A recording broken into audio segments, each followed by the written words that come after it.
말씀은 십자가와 회개라고 하는 제목으로 우리 말씀 나눕니다.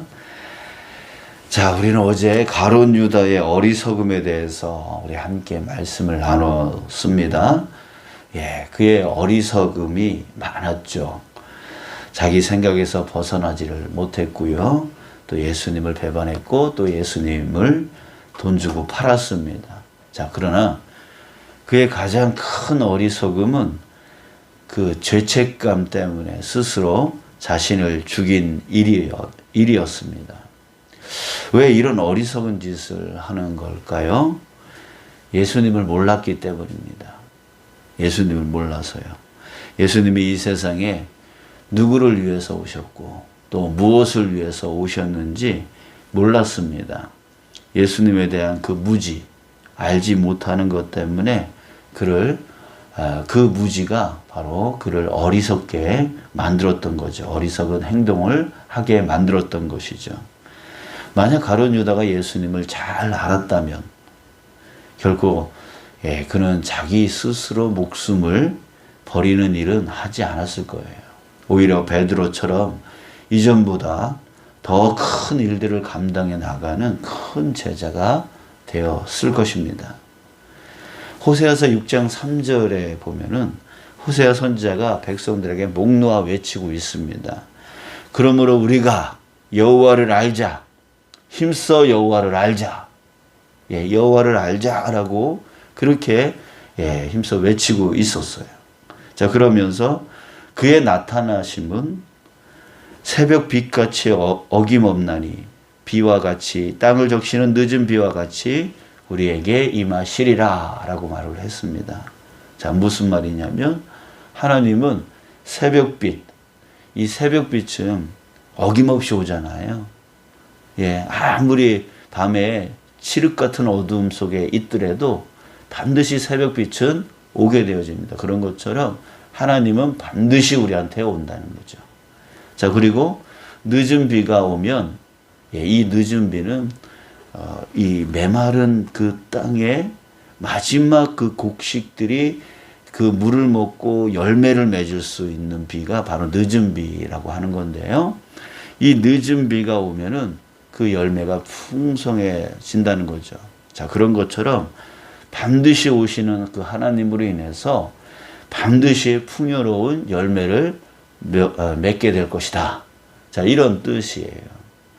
자, 하나님은 바로 그런 분이라는 거죠. 반드시 오시는 분이고 반드시 오셔서 풍요로운 열매를 채워주시는 분이 바로 하나님이시다라고 하는 거죠.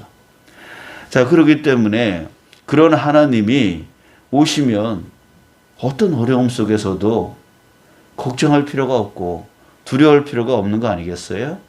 그죠? 그런 걱정과 근심이 생기더라도 금방 사라질 거예요. 왜냐하면 반드시 하나님이 오시니까 반드시 오셔서 풍요롭게 해 주실 거니까 그걸 알고 있으면 걱정, 염려 생기더라도 금방 사라져 버린다는 거죠. 연기같이 사라져 버린다는 거죠. 안개같이 사라져 버린다라고 하는 거예요. 그래서 이 호세아 선지자가 외치는 거예요. 여호와를 알자. 힘써 여호와를 알자. 이렇게 말을 하고 있는 겁니다. 하나님만 알고 있으면 우리는 이제 걱정할 필요 없어. 우리는 이제 두려워할 필요가 없어. 하나님이 반드시 오시고 하나님이 세워주시는 거 아는데 우리가 왜 걱정을 해. 자, 이렇게 호세아 선지자가 그렇게 목 놓아 외쳤던 것입니다. 자, 그러기에 하나님을 아는 것이 우리에게 절대적으로 필요합니다.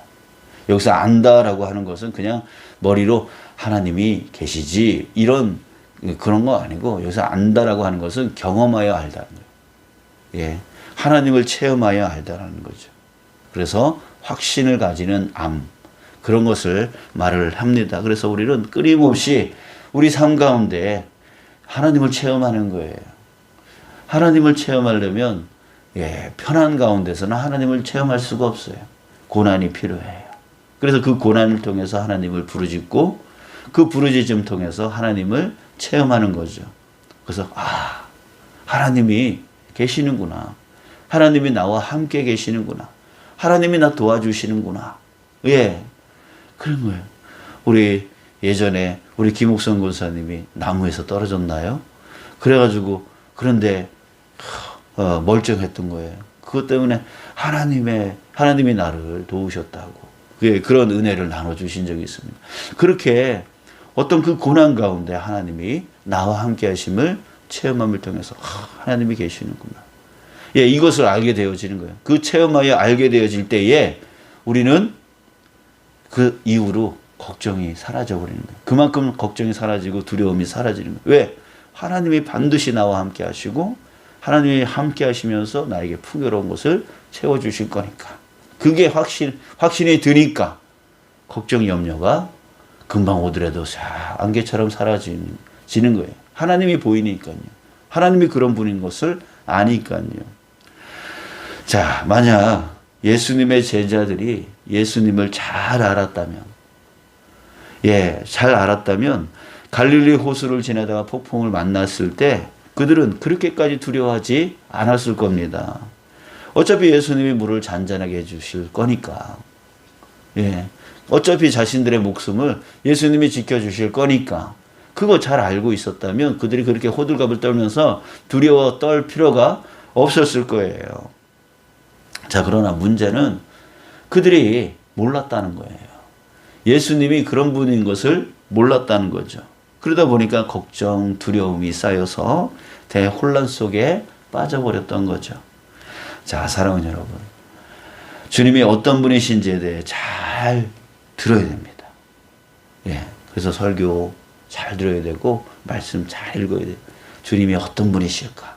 여기에 초점을 맞추면서, 예, 말씀을 듣고, 말씀을 읽어야 됩니다. 그리고 잘 듣고, 알아야 됩니다. 그것을 삶 가운데에 순종하고 적용함을 통해서 체험하는 거죠. 그래야지 알게 되어지니까요. 그래서 설교만 듣고 아멘 아멘 하고 되돌아서면 다 잊어버린 거죠.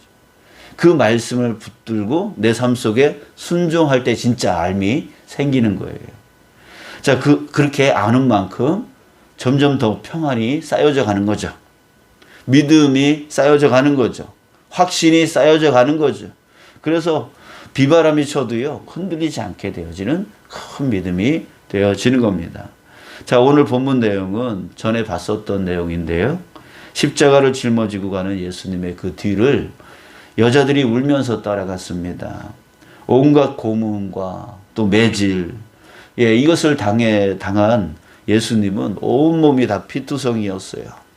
그리고 걸어갈 힘도 없었고 십자가 그 무거운 것을 짊어지고 갈 그런 힘조차 없었을 때에 급기야 구레네 사람 시몬을 끌어다가 그것을 대신 지우기까지 하는 그 정도로 힘든 그런 모습을 보였습니다. 그 모습에 이 여인들이 마음이 약하니까 그 모습을 보면서 안타까운 거죠. 아유 저걸 어째, 얼마나 아프실까, 얼마나 힘드실까. 예, 그러면서 한없이 가슴을 치며 울면서 뒤를 따라갔던 거예요. 자, 그런데 이들도 예수님을 몰랐습니다. 예수님을 몰랐어요. 몰라서 안타까워하고 걱정하면서 뒤를 따라갔던 거예요. 자, 그런데 예수님이 이렇게 말씀하셨습니다. 28절, 예수께서 돌이켜 그들을 향하여 이르시되 예루살렘의 딸들아, 나를 위하여 울지 말고 너희와 너희 자녀를 위하여 울라. 예, 나를 위해서 울지 말래요. 자기 자신을 위해서 울지 말래요. 내가 지금 피투성이가 되어 있고 내가 힘이 빠져가지고 이렇게 휘청휘청 되면서 걸어 올라가는 걸 보고 아유 얼마나 아프실까, 아유 얼마나 힘드실까, 이런 거 갖고 울지 말라는 거예요. 정말 울어야 될 것은 뭐냐면 너희와 너희 자신, 너희와 너희 자녀, 바로 우리 자신과 우리 자녀들, 우리 친족들, 우리 가족들, 우리 이웃들을 위해서 울라고 예수님이 말씀하고 계십니다. 우리는 십자가를 생각할 때에 동정의 눈으로 바라볼 때가 많아요. 아유 얼마나 아프셨을까, 아유 얼마나 힘드셨을까. 예, 이 사순절 기간 동안에 십자가에 집중하자 하니까 그 십자가를 보면서 얼마나 아프셨을까, 얼마나 힘드셨을까, 이렇게 동정의 눈으로 사순절을 보내는 사람들이 많아요. 그러면서 우리 자신에게 그것을 대입하죠. 나를 위해서 저렇게 아프셨네. 나를 위해서 저렇게 힘드셨네. 라고 하면서 그런 식으로 동정의 눈으로 사순절을 보내는 사람들이 많습니다. 자, 그러나 그 사순절이 지나면 어떻게 돼요? 언제 그랬냐는 듯이 다 잊어버려요. 그 예수님의 그 고난을 다 잊어버려요. 연례 행선처럼 그렇게 지나가 버려요. 여러분, 그렇게 하라는 게 아니에요. 이 사순절은 예수님을 동정의 눈으로 바라보면서 아유 얼마나 아프셨을까, 아유 얼마나 힘드셨을까, 이렇게 생각하라고 사순절 기간을 우리에게 주신 것이 아닙니다. 아닙니다. 예수님이 그런 동정 받으시려고 그 아픔을 겪으신 게 아닙니다. 야, 내가 너희들 위해서 이마만큼 내가 아팠다. 그거 알아달라고 예수님이 그렇게 하신 게 아니라고 하는 거예요. 예수님은 안타까워서 그렇게 하신 거예요. 우리를 보면서 안타까우신 거예요. 너무 안타까우셨어요. 왜? 자기 죄도 모르고 그 죄 안에서 멸망의 길로 가는 우리를 보면서 너무나 안타까운 거예요. 저렇게 가면은 멸망의 길로 가는데, 저렇게 가면 지옥인데, 저렇게 가면 사망인데, 오히려 우리를 바라보면서 안타까워하시는 분이 바로 예수님이셨다고요. 예수님이셨어요.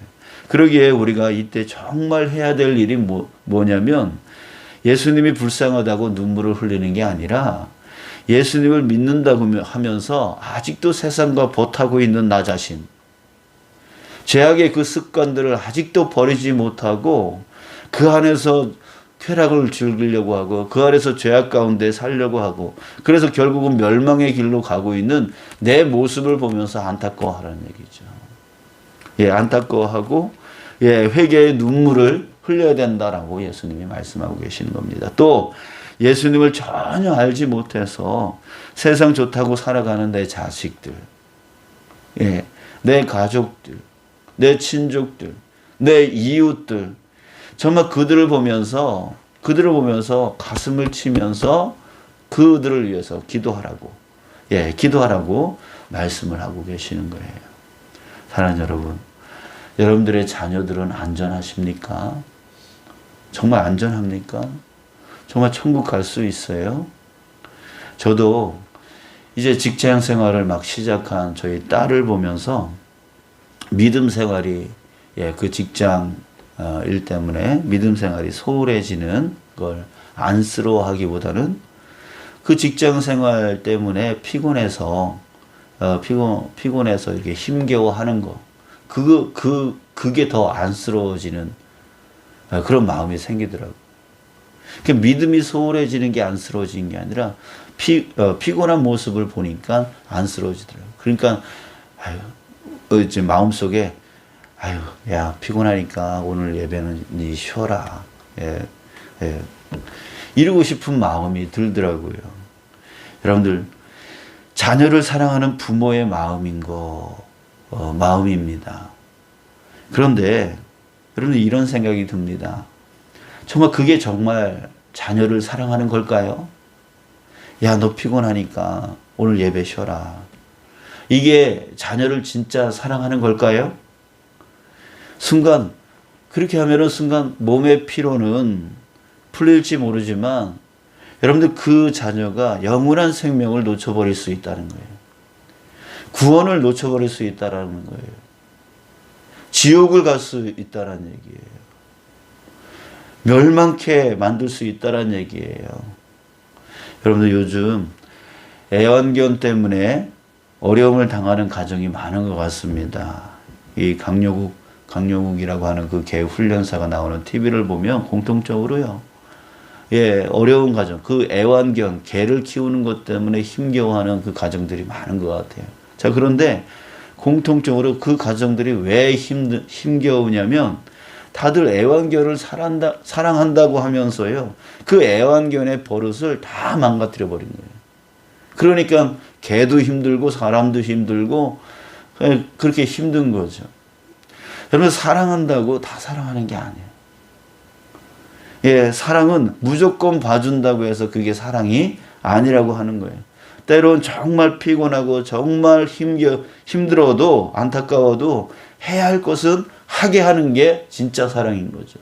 잘못된 길을 가게 만들면 그게 어떻게 사랑이겠어요. 그래서 요새 부모들이, 어린 자녀들을 둔 부모들이 너무 과잉 사랑을 하니까 자식들이 올바른 길로 가지 아니하고 버릇만 나빠져 가지고 망가지잖아요. 잘못된 길로 가잖아요. 사랑한다고 그렇게 한 건데 오히려 아이들의 미래를 망가뜨려 버리는 그런 일들이 생기잖아요. 여러분, 우리는 해야 될 일을 반드시 해야 되는 거예요. 피곤하더라도 힘들어도 안타까워도 해야 될 일을 반드시 하게 하는 게 진짜 사랑이죠. 예, 직장은 아파도 가려고 합니다. 근데 예배는요, 조금만 아파도 쉬려고 합니다. 조금만 피곤해도 쉬려고 합니다. 그래서 이게 비교를 해보면요, 직장은 그냥 돈을 위해서 하는 거지만 이 예배는 하나님과의 관계와 절대적인 관계가 있습니다. 영원한 생명과 절대적인 관계가 있는 거예요. 여러분, 우리가 정말 알아야 됩니다. 하나님을 알아야 됩니다. 하나님을 알지 못하면 우리는 멸망의 길로 갈 수밖에 없고 내 자식들을 멸망의 길로 방치할 수밖에 없습니다. 그럴 때에 우리 예수님 이 사순절 기간 동안에 아유, 예수님 얼마나 아프셨을까요? 얼마나 힘드셨을까요? 이런 식으로 예수님을 동정하는 눈으로 보는 그런 시간으로 보내지 말고 정말 그 십자가를 바라보면서 나 자신이 아직도 그 죄악 가운데에 물들어져서 빠져나오지 못하고 그 멸망의 길로, 멸망의 습관으로 나아가는 우리 자신을 바라보면서 가슴을 치면서 눈물의 회개를 하고 또 아직도 정말 예수 그리스도를 알지 못하고 깨닫지 못해서 저 세상과 버타면서 살아가고 있는 내 자식들. 근데 믿음 생활 하긴 하는데 예수님을 알지 못하고 예수님을 영접하지 못해서 그저 겉으로만 신앙생활하고 구원은 없는 내 자식이 아닌지, 멸망의 길로 가고 있는 것은 아닌지, 여러분들 우리가 거기에 더 초점을 맞추면서 우리 자식들을 위해서 가슴을 치며 기도를 해야 되고 내 가족들, 친족들, 더 나아가서 내 이웃들, 그들을 바라보면서 안타까워하면서 그 십자가만이 우리의 구원이다라고 하는 것을 그들에게 알려주고 싶고 또 그들을 위해서 기도해주고 싶은 그런 마음으로 살아갈 수 있는 것. 그게 바로 우리가 반드시 해야 될 것인 줄 믿습니다. 여러분들, 우리 이 눈물의 기도가 우리 자신을 위해서 또 내 자식과 내 이웃들을 위해서 여러분들 우리가 기도할 수 있는 저와 여러분들 되어지길 간절히 소망합니다. 여러분들, 예수님이 지금 우리가 어떤 기도를 하기를 원하시는지를 깨닫기를 바랍니다. 예수님을 동정하는 기도, 그런 기도를 예수님이 기뻐하시는 게 아니에요. 예수님 조금 알아준다고 예수님이 기뻐하시는 게 아니에요.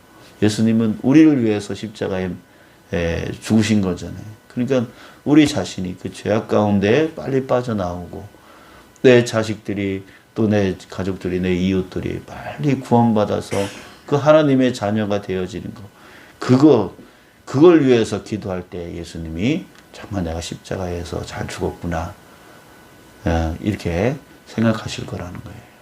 여러분들, 우리 오늘 정말 힘을 다해서 가슴을 치며 안타까운 마음을 가지며 아직 내 안에 죄가 있음을 주님 앞에 눈물의 회개 기도를 우리가 함께 했으면 좋겠고, 또 우리 자식, 또 이웃, 그들이 아직도 구원받지 못하는 것을 안타까워하며 그들을 위해서 우리 중보기도 할 수 있는 저와 여러분들 되시길 간절히 소원합니다. 그래서 속히 빨리 구원해달라고 우리 하나님께 정말 간절하게 기도할 수 있는 저와 여러분들 되시길 간절히 소원합니다. 기도하겠습니다.